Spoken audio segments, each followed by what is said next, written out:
Senhor, pois o Senhor tudo pode, meu Deus. Fala assim, Senhor, na boca desse homem, como o Senhor sempre tem falado, Jesus. Nós te agradecemos por tudo, Pai. Amém e amém, Senhor. Deus te abençoe, meu irmão. Amém. Aleluia. Eu cumprimento a amada igreja com a paz do Senhor. Amém. Quero convidar, sem perca de tempo, a abrir a palavra do Senhor na carta aos Gálatas, capítulo de número 2. Aleluias. Creio que Deus tem uma palavra poderosa aos nossos corações nesta noite, porque Ele já falou poderosamente comigo através desta palavra. Gálatas, capítulo de número 2, versículo de número 20. Aleluias. Bendito é o nome do Senhor. A palavra do Senhor nos diz assim: já estou crucificado com Cristo, e vivo não mais eu, mas Cristo vive em mim, e a vida que agora vivo na carne, vivo na fé do Filho de Deus, ao qual me amou e se entregou a si mesmo por mim. Podeis assentar na presença do Senhor. Aleluias. Desde sexta-feira essa palavra tem queimado no meu coração.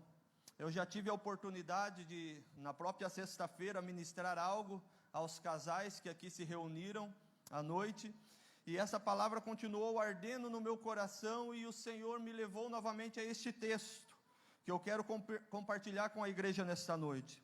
Na sexta-feira, antes de vir para o encontro dos casais, eu recebi um vídeo, daqueles vídeos curtinhos que a gente recebe de 2 minutos, 3 minutos no máximo, de um pastor chamado Daniel Nunes, que é pastor da Assembleia de Deus lá de Campina Grande, e ele pregava a respeito do impacto da cruz, e ele fez uma pergunta naquele vídeo, que aquela pergunta acendeu algo no meu coração, e desde então o Senhor tem me incomodado e tem falado muito forte comigo a respeito disso.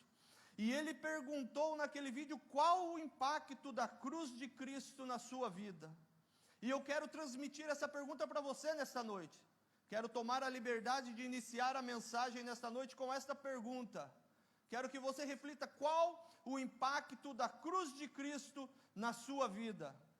Quando nós vemos o apóstolo Paulo fazendo esta declaração: já estou crucificado com Cristo, não vivo mais eu, mas Cristo vive em mim. Aleluias. Antes de entrarmos no texto e extrairmos as verdades que ele nos apresenta aqui, eu quero olhar para o contexto da carta aos Gálatas. A carta aos Gálatas, ela foi escrita num período muito crítico daquela igreja. A palavra do Senhor nos mostra que o apóstolo Paulo recebeu notícia de que alguns homens judaizantes haviam se infiltrado no meio da igreja da Galácia e estavam ali disseminando um outro evangelho, ao qual ele denomina no capítulo 1, versículo 6 desta carta. Ele vai chamar de outro evangelho. Paulo já havia passado por aquela cidade e pregado o evangelho do Senhor.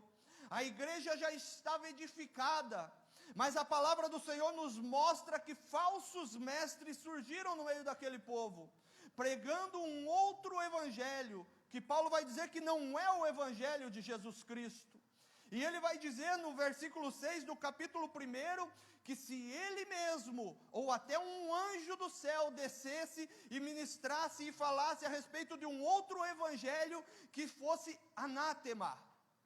Eu quero que você reflita um pouco sobre o peso dessa palavra, que se alguém pregar um outro evangelho, que não seja o evangelho de Jesus Cristo, que seja amaldiçoado. Essas são as palavras do apóstolo Paulo, e eu quero que você pense um pouco sobre a responsabilidade de estar aqui nesta noite, assumindo essa tribuna para falar a respeito do evangelho para a tua vida, para falar a respeito daquilo que o Senhor determinou que a sua igreja vivesse ou recebesse. É muito importante nós meditarmos na palavra do Senhor e pregarmos somente a sua palavra, porque existem muitos que têm pregado muitas vezes um outro evangelho, como Paulo tem falado. Eu me recordo de uma frase do pregador Charles Spurgeon, o príncipe dos pregadores, que ele diz que muitos são iguais a Nero, que enquanto Roma estava pegando fogo, Nero estava tocando músicas, e enquanto muitas almas caminham para o inferno, pregadores falam sobre coisas secundárias.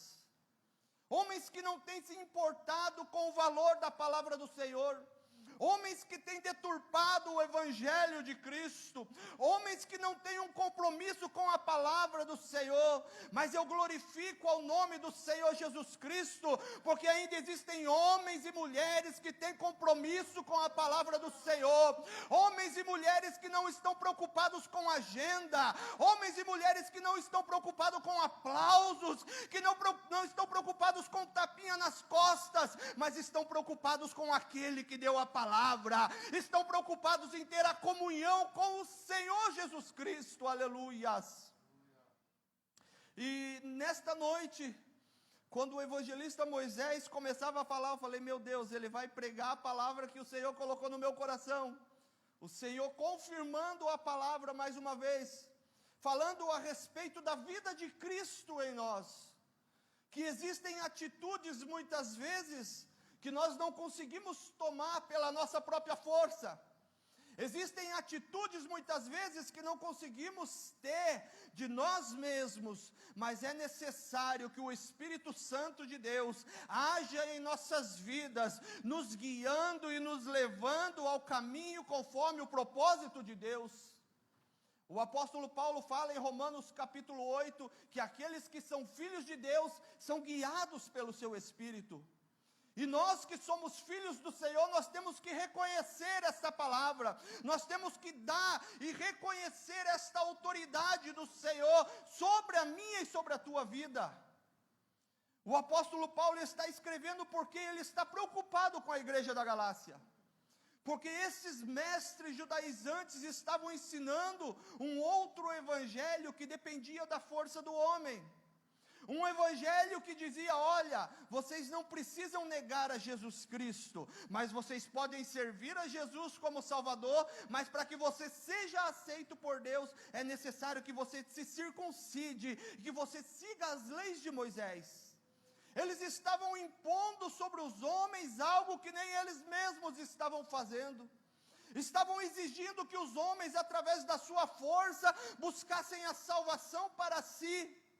Diferente do evangelho que Paulo havia pregado naquele lugar, dizendo que Cristo é o Salvador, Ele é o mediador, Ele é o sacrifício suficiente para a minha e para a tua salvação, é Ele quem morreu naquela cruz de uma vez por todas, para que eu e você fôssemos salvos da ira de Deus, aleluias.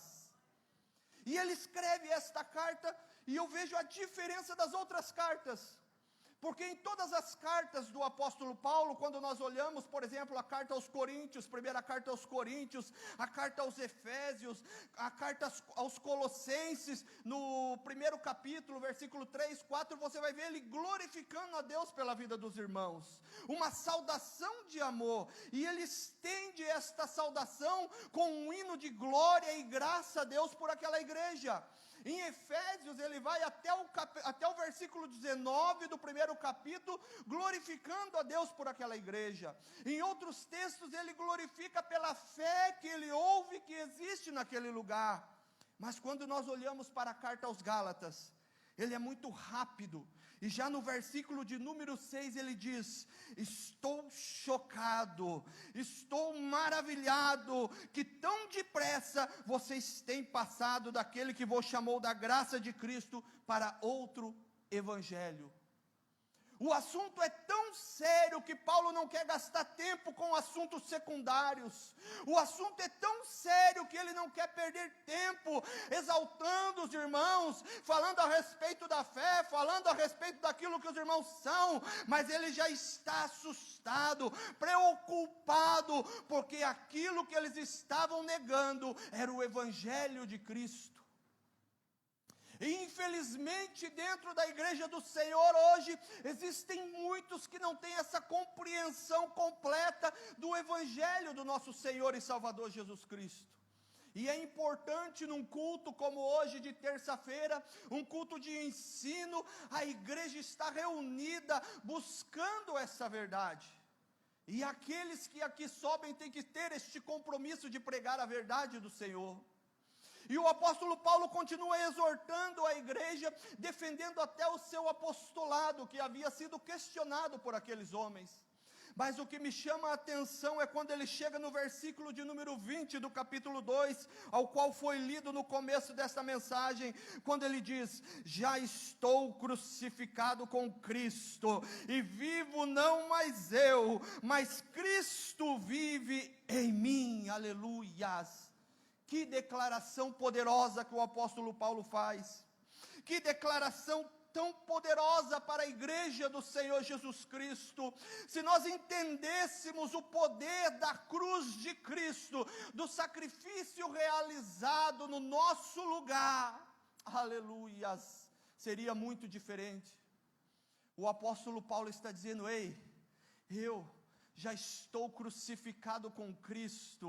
Em outras palavras, ele está dizendo: eu abro mão da minha vida, eu abro mão das minhas vontades, o velho eu está morto, agora quem vive em mim é Cristo Jesus, aleluias.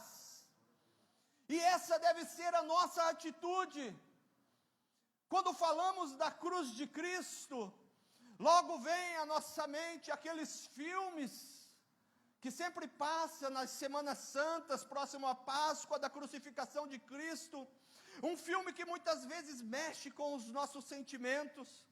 Quantas pessoas não choraram assistindo aquele filme da paixão de Cristo? Eu mesmo já chorei assistindo aquele filme. Eu me recordo de um tempo onde alguns pregadores carregavam no meio da sua Bíblia uma carta que dizia a crucificação de Cristo da visão médica.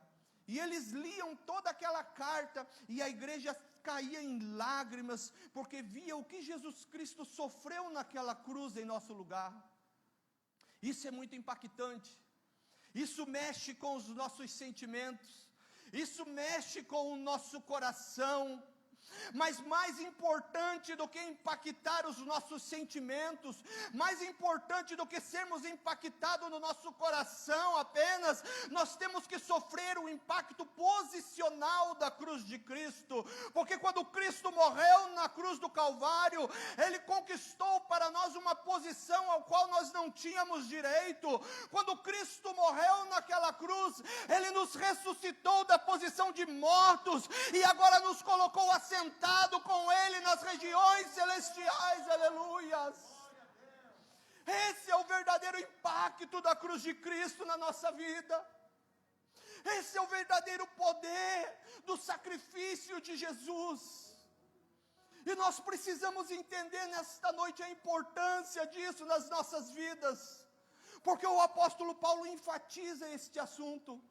Se você puder, hoje, a hora que você chegar na tua casa, leia a carta aos Gálatas, são apenas 6 capítulos, é uma carta poderosa, fala forte aos nossos corações, e ele vai enfatizar bastante este assunto, quando ele fala: já estou crucificado com Cristo, não vivo mais eu, mas Cristo vive em mim. Quando eu olho para esse texto, eu vejo aqui ele falando de duas personalidades, ele fala do eu, e ele fala de Cristo. Quando nós vivemos segundo o nosso eu, em Efésios capítulo 2, o apóstolo Paulo vai dizer que aqueles que andam segundo a sua vontade, a vontade da sua carne, fazendo a vontade dos seus pensamentos, são guiados pelo príncipe desta era, pelo príncipe das potestades deste mundo, e estão caminhando no caminho do Deus desta era. Aquele que anda segundo o seu eu, não vive segundo o conselho de Cristo, não vive segundo a palavra ao qual o Senhor nos deixou escrita, mas anda segundo a sua vontade. Em Filipenses capítulo de número 3, o apóstolo Paulo também está exortando a igreja lá para ter cuidado com os apóstolos e com os mestres, e ele diz assim: ei, e eu preciso que vocês cuidem dos dons espirituais, cuidem destes dons, para que vocês possam viver segundo o Espírito. Mas quando chega no versículo 17, 18 e 19, ele vai falar: mas existem alguns, e ele vai denominar como inimigos da cruz de Cristo. Ele fala: existem alguns que são inimigos da cruz de Cristo. Por quê? Porque o seu Deus é o seu ventre. E eu no começo, quando li esse versículo, eu não entendi muito, e depois eu busquei estudar a fundo este versículo, e eu fui entender que ele está se dirigindo ali a uma filosofia grega daquele tempo, a filosofia do hedonismo, aquela que é centrada no prazer próprio, quando o homem busca a sua própria vontade, os seus próprios desejos, e o principal na vida deste homem é o seu eu. Pessoas orgulhosas, que passam por cima de tudo e de todos para satisfazer o seu próprio prazer, para satisfazer a sua própria vontade. E este é o eu que o apóstolo Paulo está falando, que ele crucificou na cruz de Cristo. Esse é o eu que ele está falando para a igreja. Olha, é necessário que nós venhamos crucificar o nosso eu. Em Gálatas capítulo 5, versículo 24, ele diz que aqueles que são de Cristo crucificam a sua carne, as suas paixões e as suas concupiscências. Você quer saber se você é de Cristo? Você quer saber se realmente você é convertido? Se realmente você é um salvo? Você crucificou o seu eu? Você matou o seu eu? Quando você entregou a sua vida a Jesus, você realmente crucificou o seu velho homem? Eu dizia aqui na sexta-feira para os casais, que durante muito tempo, eu vinha à igreja enganado. Eu vinha para a igreja e saía frustrado, porque eu ouvia dizer que eu tinha que ser santo, que eu tinha que fazer isso, que eu tinha que fazer aquilo, mas eu buscava das minhas próprias forças. Eu não tinha um entendimento de buscar a Deus para que Ele me auxiliasse, para que Ele operasse em mim essa vontade, para que Ele operasse em mim a santificação, para que Ele me guiasse. E durante muito tempo eu tentava e caía. Eu que vim do mundo das drogas, do vício, por muitas vezes eu caí no mundo das drogas novamente. Não pense que foi assim, eu me converti, abandonei as drogas e nunca mais, não. Por algumas vezes eu recaí e fui condenado. Muitos me julgaram, mas eu não conhecia o verdadeiro Cristo da palavra. Eu não conhecia o poder e a ação do Espírito Santo na minha vida. O velho homem ainda estava vivo aqui dentro de mim. O velho homem lutava para se manter vivo. Eu gosto muito de uma frase de Martinho Lutero, que ele diz: eu achei que o velho homem havia sido morto nas águas do batismo, mas descobri que o infeliz sabia nadar. Todos os dias o velho homem ele quer sair para fora.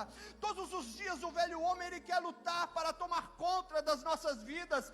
O apóstolo Paulo diz em Gálatas capítulo 5 versículo 17, que a carne cobiça contra o espírito, e o espírito cobiça contra a carne. Não existe comunhão entre carne e espírito.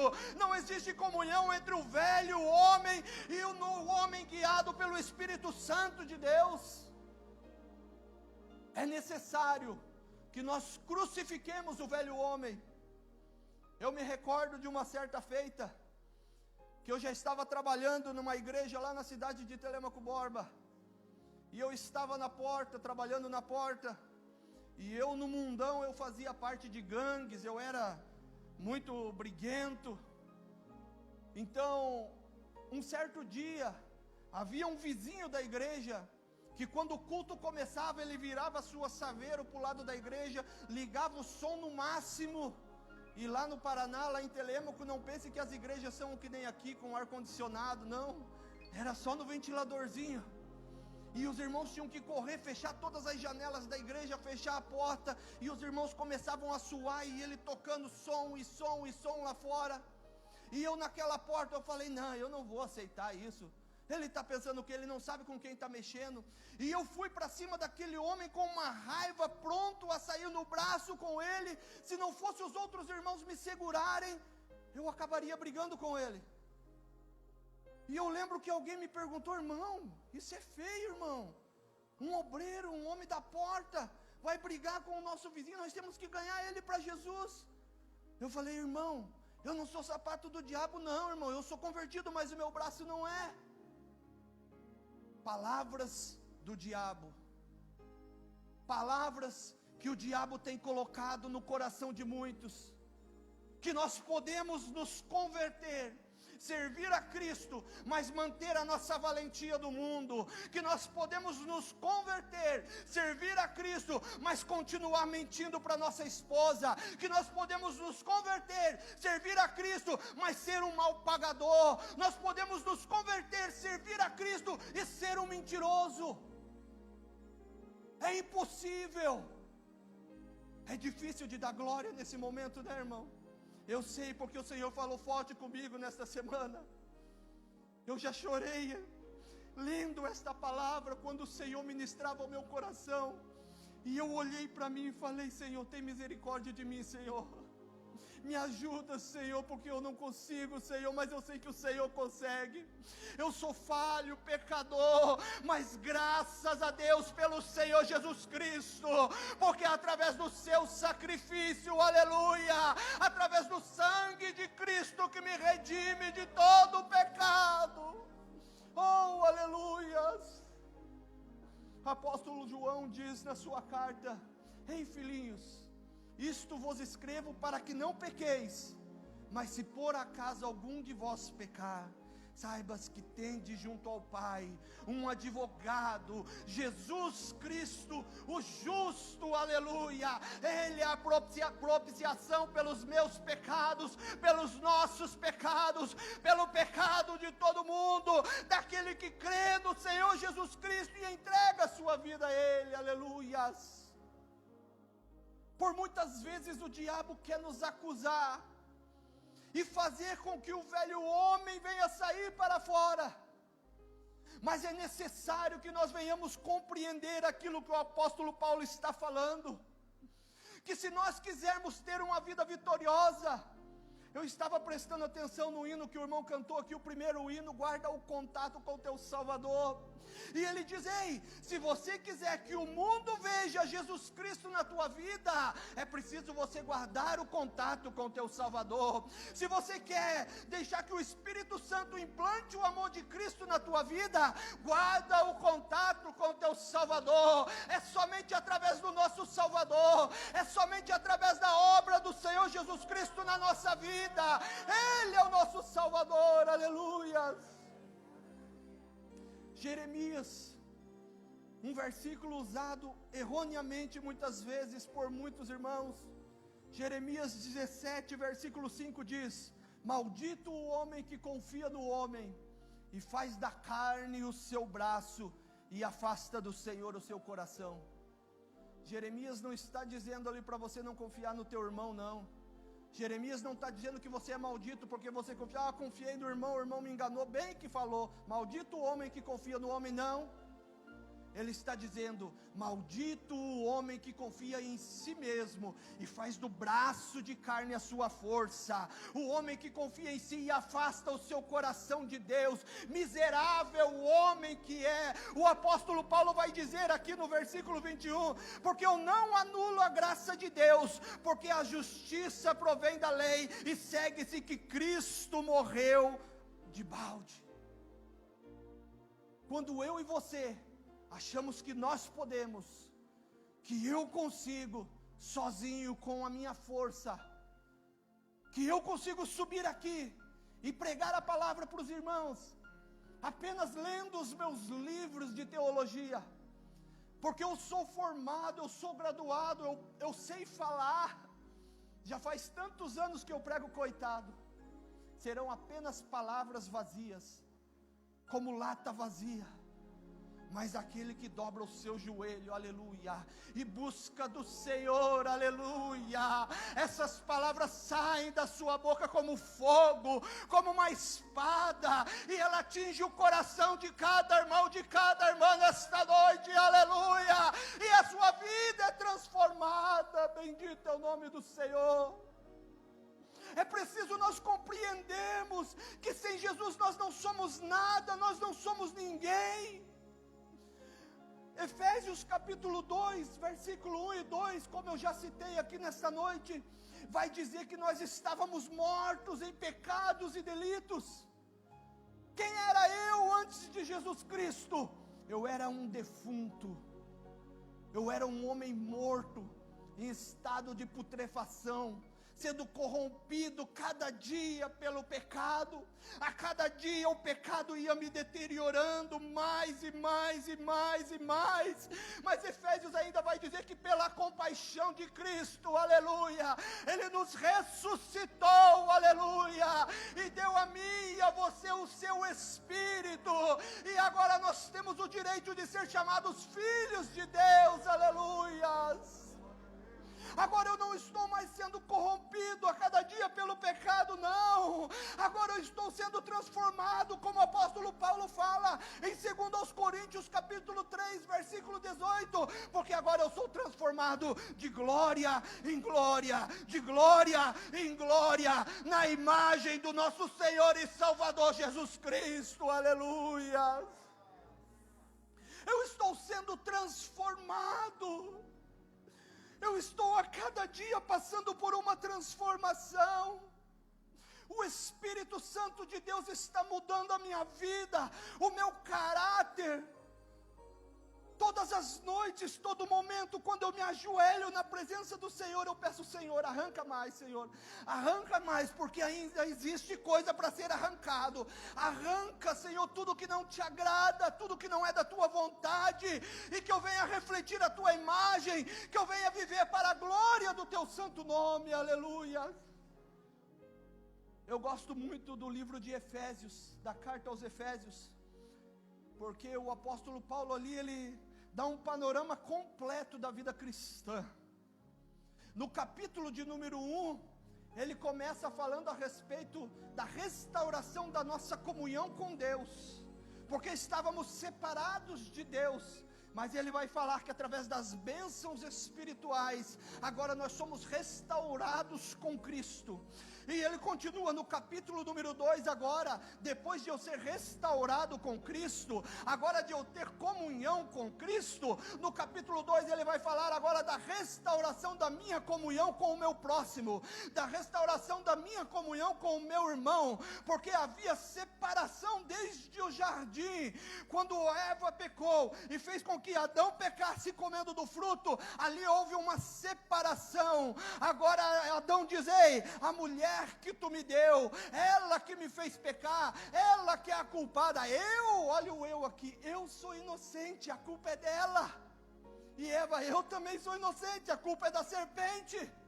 Desde lá a separação entre os homens, mas a palavra do Senhor nos diz que através do sacrifício de Jesus Cristo, através da cruz de Cristo, Efésios capítulo 2, vai nos dizer, versículo 17 e 18 mais ou menos, que a cruz de Cristo nos restaurou, a mim, a você e a todas as coisas com Cristo, aleluia.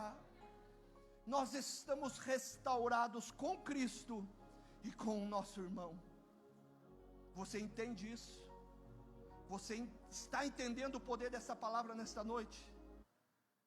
Não existe mais eu, não existe mais ele, não existe mais o pastor, agora somos nós, agora nós somos um, e a junção disso ele vai falar no Efésios capítulo de número 3, que ele vai dizer: o propósito eterno de Deus era cumprir tudo, todas as coisas através de Jesus Cristo. Efésios 3, versículo 9, 10 e 11, ele diz assim: todas as coisas que ele criou foi através de Jesus Cristo, e o seu mistério, para que agora, através da igreja, aleluia, entenda isso, meu irmão, a obra que Deus quer fazer agora é através da igreja, e a igreja não sou eu, a igreja não é o irmão Anilton, a igreja somos nós, a igreja é a família de Deus, é os filhos de Deus reunidos, essa é a igreja de Deus, aleluias.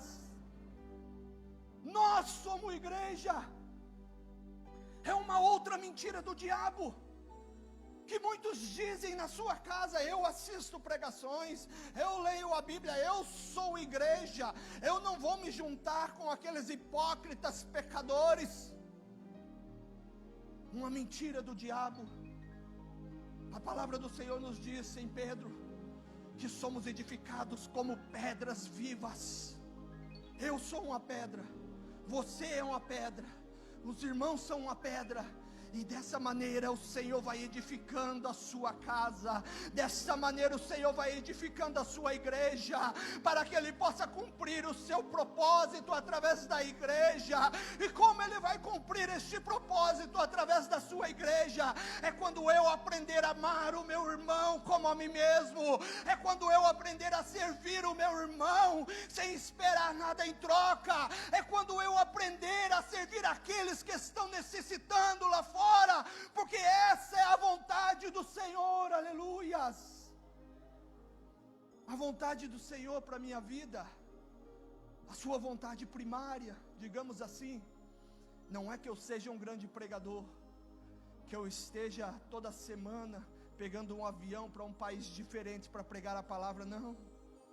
A vontade primária do Senhor para a minha vida é que eu sirva a minha esposa, que eu sirva os meus filhos, que eu sirva o meu vizinho, que eu manifeste a glória do Senhor lá no meu trabalho, que eu manifeste a glória do Senhor na rua. Não existe separação entre o trabalho é secular e a igreja é sagrada, não. O teu trabalho é sagrado, o Senhor te colocou lá para você glorificar o nome dEle naquele lugar. A tua família é sagrada, foi a primeira instituição do nosso Senhor e Salvador Jesus Cristo. A escola onde você estuda é sagrada, a faculdade é sagrada, tudo que você faz é sagrado, porque você tem o Espírito de Deus na tua vida.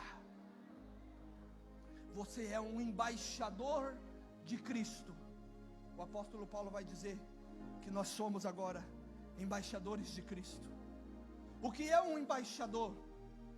É um representante legal. Agora eu tenho a legalidade de representar Jesus.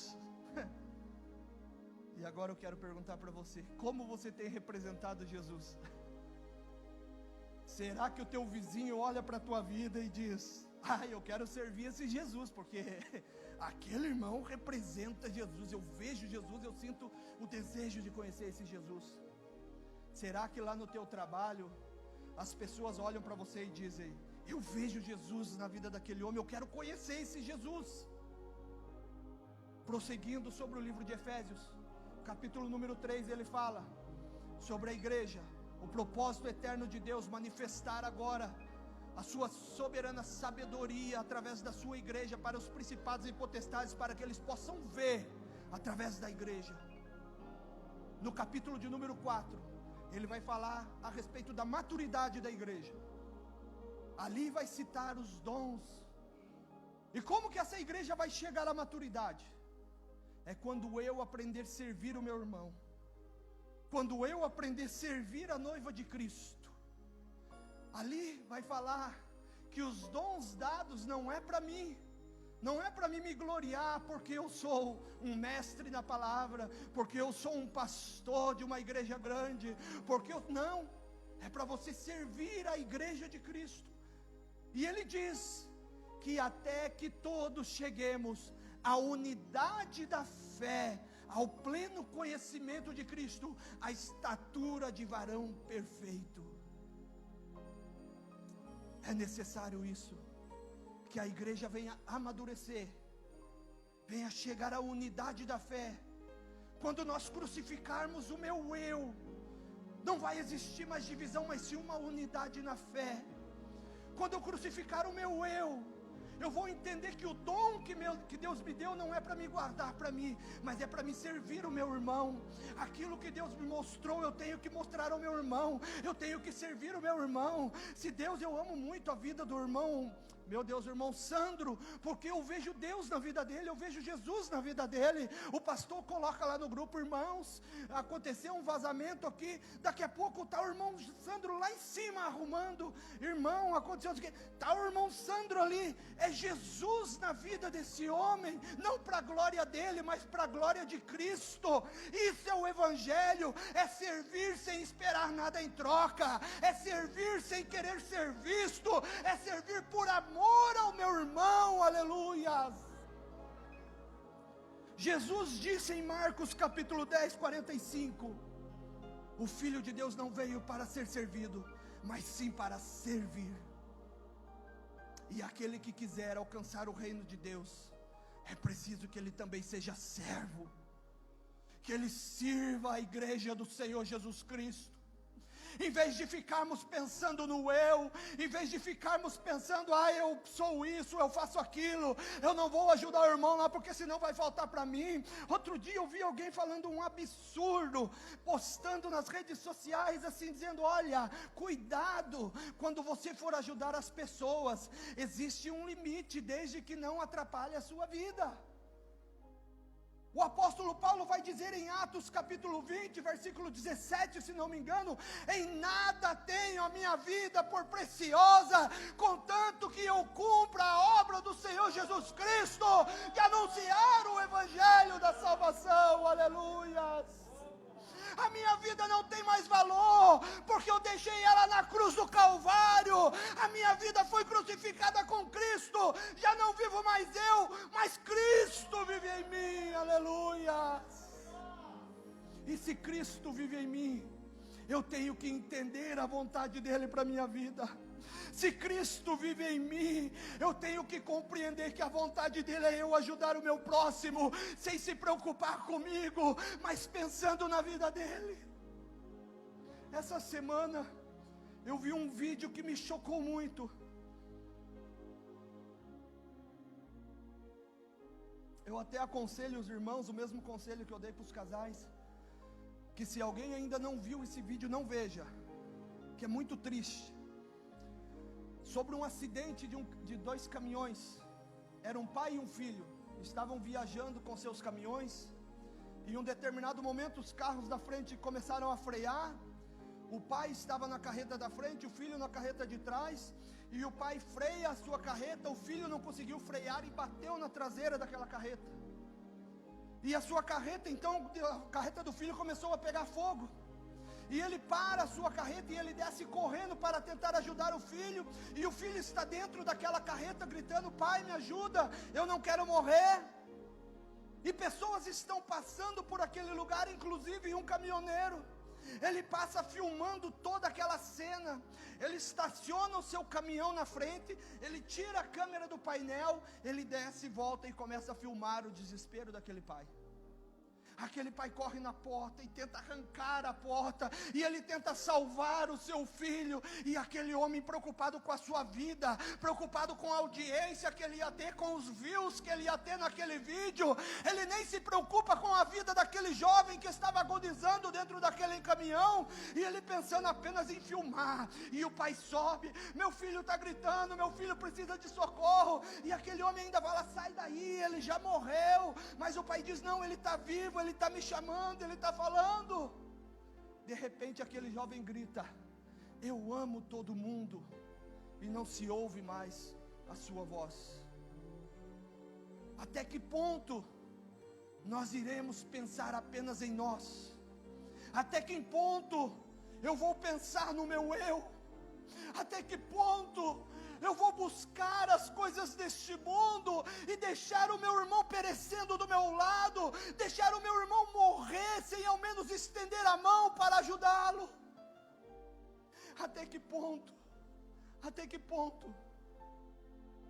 Se nós estamos em Cristo, o apóstolo Paulo vai dizer que nós somos novas criaturas. As coisas velhas já se passaram, eis que tudo se fez novo. As coisas velhas, agora o velho eu foi morto e crucificado na cruz do Calvário com Cristo. Agora não sou mais eu que vivo, agora é Cristo que vive em mim. E Cristo ama, Cristo ajuda, Cristo socorre. E se eu tenho a vida de Cristo em mim, eu tenho que ter compaixão. Não ser como aqueles homens que estavam mais preocupados com a aparência. Olha, vocês podem até seguir Jesus, como Paulo pregou para vocês aí, mas vocês precisam circuncidar, vocês precisam seguir as leis de Moisés. Estavam tão preocupados com a sua aparência, mas a piedade de Cristo na sua vida estava morta. A religião, muitas vezes, a religiosidade, muitas vezes, ela tem uma aparência, até parece com piedade, mas ela não tem o poder da piedade de Cristo. A fé, muitas vezes, da religiosidade, até parece uma fé verdadeira, mas ela não tem a eficácia da fé salvífica. Não basta apenas eu crer que Jesus foi crucificado, mas eu tenho que ser crucificado com Ele naquela cruz. Eu preciso crer que o meu eu está morto naquela cruz com Jesus Cristo, como o apóstolo Paulo falou: não vivo mais o eu, mas Cristo vive em mim. Se coloque em pé nesta noite, as horas já se foram embora e eu quero ser pontual nesta noite. Meu Deus do céu, tinha tanta coisa, mas Deus sabe. O Espírito Santo, eu tenho certeza que Ele está ministrando no teu coração nesta noite. Duas personalidades, o eu e Cristo. Quem vive em você? Eu quero que você fique com essa pergunta nesta noite no seu coração. Quem vive em você? O eu ou Cristo? O eu é guiado pelos pensamentos, pela vontade da carne, que obedece aos principados e às potestades. Agora aquele que mata o seu eu, aquele que crucifica o seu eu, em 2 Coríntios capítulo 5, versículo 14, 15, 16, 17, o apóstolo Paulo vai explicar de uma maneira maravilhosa ali, dizendo: ei, nós já fomos mortos com Cristo no batismo da sua morte, e eu fui morto com Ele para que eu possa também ressuscitar com Cristo, porque se nós ressuscitamos com Cristo, então Ele diz: eis que somos novas criaturas, todas as coisas velhas já se passaram, eis que tudo se fez novo. Ser crucificado com Cristo não é viver a mesma vida que eu vivia lá no mundo. Ser crucificado com Cristo é viver a vida de Cristo, é amar como Cristo amou, é ajudar como Cristo ajudou, é servir como Cristo serviu. Aleluia. Essa é a vida de Cristo em nós. Curve a sua cabeça, eu quero estar orando por você nesta noite. Que esta palavra venha tocar no seu coração e que venha te incomodar durante esta semana, e que o Senhor venha te ensinar a se entregar verdadeiramente para Ele. Porque vir à igreja não salva ninguém. É preciso crucificar o velho eu, para que Cristo venha me dar a vida, e vida com abundância. Oremos neste momento.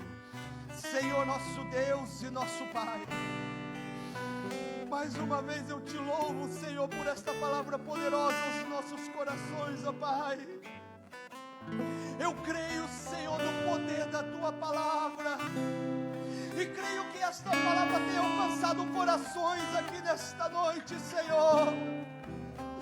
Que eles venham compreender, ó Pai, e venham entregar o seu velho eu, como Romanos capítulo 12, versículo 1 nos diz, como um sacrifício vivo diante do Senhor, para que a sua vida venha habitar em plenitude sobre nós, para que nós possamos cumprir o Teu propósito, ó Pai, para que nós possamos sair daqui dessas paredes e refletir a Tua glória lá fora, para que nós possamos refletir a Tua imagem lá no mundo, Senhor. Ajuda-nos, Senhor, nós precisamos de Ti. Ajuda a Tua igreja, Senhor. Espírito Santo de Deus, convence, Senhor, o homem do pecado, do juízo e da justiça, que ele venha compreender e venha caminhar uma vida de santidade na Tua presença, ouvindo a Tua voz. É o que eu te peço e agradeço em nome do Teu Filho Jesus Cristo. Amém, Jesus. Algemado por